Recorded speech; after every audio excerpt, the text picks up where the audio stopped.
Robinson. I'm standing outside the concert hall in the Kennedy Center in Washington, D.C. And just a few weeks ago, Christoph Eschenbach took over as music director of the National Symphony.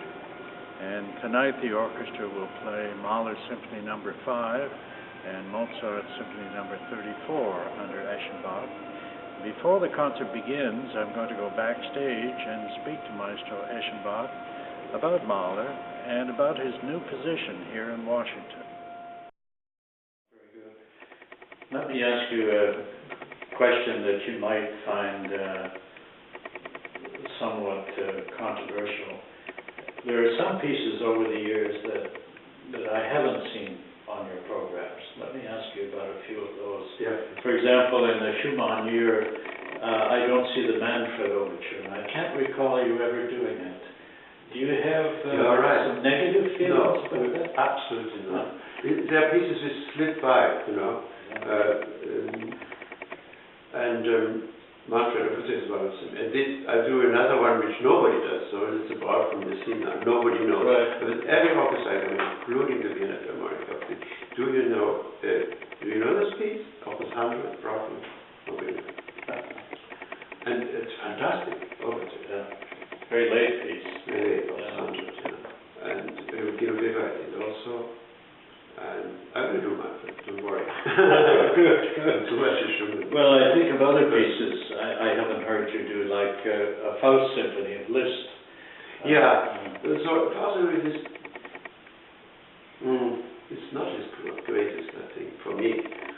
I like Liszt in his piano music. All the piano music is fantastic. But in some symphonic poems, like Tasso, very much, Mazeppa. But the possibly, maybe I don't hate the piece, but.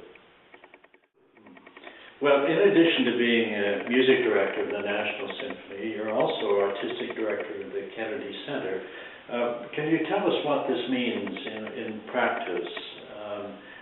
It gives you a much wider responsibility, presumably, but how will it manifest itself? Well, first of all, the Kennedy Center has every year a festival designed for a certain country, for a certain area. So this year it was a season, it's India, and we take very much part in it as a symphony and also as a programming. And we are speaking about other ideas, musical, to get an idea of what India can say musically. And I was quite instrumental to bring this fantastic tabla player, Hussein, here, and we wanted to have Anushka Shakava. She had to cancel because she gave birth to a child just in that. It's very pity. But to play a Ravi Shankar's concerto. But so this is a festival we are very important that, and then of course all the educational projects which the Kennedy Center is very, very instrumental to do. But I was asked to kind of bundle this a little bit and see also what we can do with the local youth orchestras. There are several, and probably I will conduct them, and also how do we bring a new audience into the concerts. In particularly, and that's just working out a plan with Michael Kaiser, how we reach the 20 years old. Not the schools, but this is between 20 and 30. And these are the very immediate targets, I think.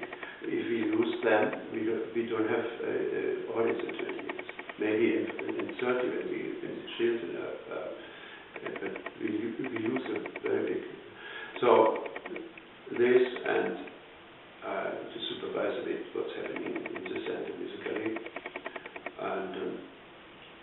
So it's kind of a bit a work in progress. So it's that we have certain ideas, and these ideas have to be now worked out.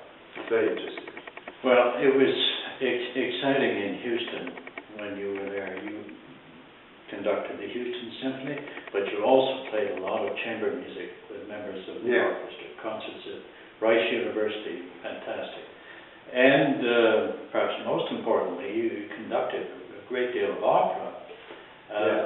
Is opera part of your plans at the Kennedy No, Center? or let's say not yet, because the opera has only its home in the Kennedy Center. It is a different organization. It has nothing to do with Kennedy Center. Actually, how the future will look like, that's another question. But it's a question. And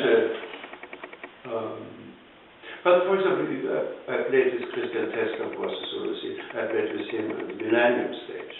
This is a Kennedy Center event, and it was fortunately a crowd there of a size which has never been. Over 1,000 people. And it's marvelous to play there, actually. Marvelous. I was a little bit afraid that acoustically it doesn't work, but it was very well enhanced. Wonderful. So we'll hear you play more chamber music. Yeah, Sure. Very good. But speaking of opera, you have a major production coming up in Paris very soon. A new production of Hindemith's Mantis der Maler. How did this project come together? You're devoting so much of your time to it in the next few months. Look, I want to do, as I didn't use opera in new productions. We just bought the stage design of a production that had the new cast, and had the director of this production come and work with the new singers and with me with them. And this interests me. I'm not so much fond of revivals anymore. Where I jump in for 2 rehearsals and conduct 3 performances and go. I do one though, because I love the production and I know the director very well, and I love the orchestra, I love the cast in Capriccio in Vienna in June 12. But in 14 I will do a new production of Idomeneo there in Vienna. So new productions, and Hindemith, Mantis der Maler, I think one should only do as new production. You know, it's work very complicated and very intense piece and fantastic piece. And I'm more and more I'm in it. I admire the text of Hindemith himself. It's very profound, beautiful, very poetical, but also very philosophical text.